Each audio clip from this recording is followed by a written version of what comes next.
Mayong hapon ug daghang salamat sa inyong pagsunod Cebu ug kinatibuk ang Central Visayas. Maupay na kulob sa inyong tanan diha sa Eastern Visayas. Ug mayong hapon sa itong mga kapusong bulanon, taga Siquijor, Negros Oriental ug uban pang bahin sa Kabisayan. Taliwanan ng isyu kabahin sa gianod nga mga hospital waste. Gipamulta na sa Department of Environment and Natural Resources DENR ang ospital diin gikan ang mga basura o disposal facility. Kahinumduman nga maabot sa 4 ka mga barangay sa dakbayan sa Lapu-Lapu ang apektado karon tungod sa mga basurang napadpad sa ilang kabaybayunan. Padayon usab nga nagmonitor ang DENR aron di na mausab pa ang maong problema. Si Nico Sireno sa report. Miimbestigar ang Environmental Management Bureau sa DENR sa isyu kabahin sa paglabay sa mga hospital wastes. Kagahapong adlaw, mipatawag sila og technical conference kabahin niini. Gipatambong ang tagduma sa private hospital nga nag-iya sa maong mga basura ug ang TSD o Treatment Storage Disposal Facility.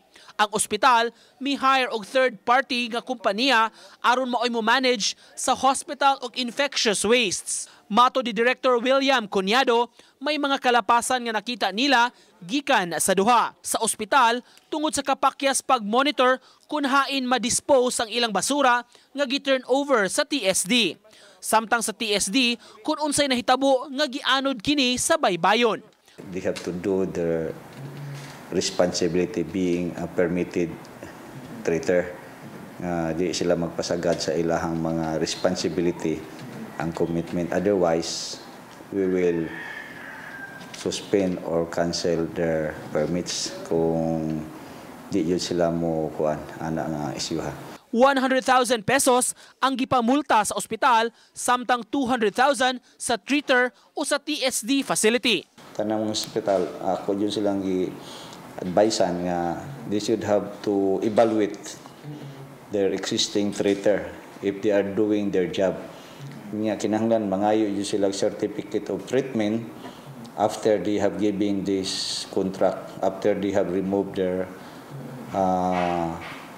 hazardous waste. Pasabot ni Cunyado, dunay husto ug acceptable nga proseso nga gitugta nila sa pag-dispose sa mga hospital wastes.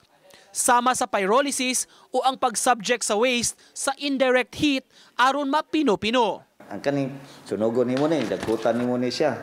Mo na siya direct heating.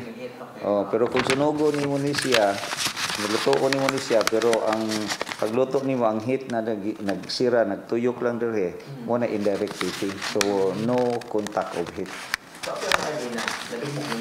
Mahimong asis na siya. Padayon pa nga gi-monitor sa DENR ang sitwasyon ug misaad tutukan kini aron kalikayan nga masubli pa.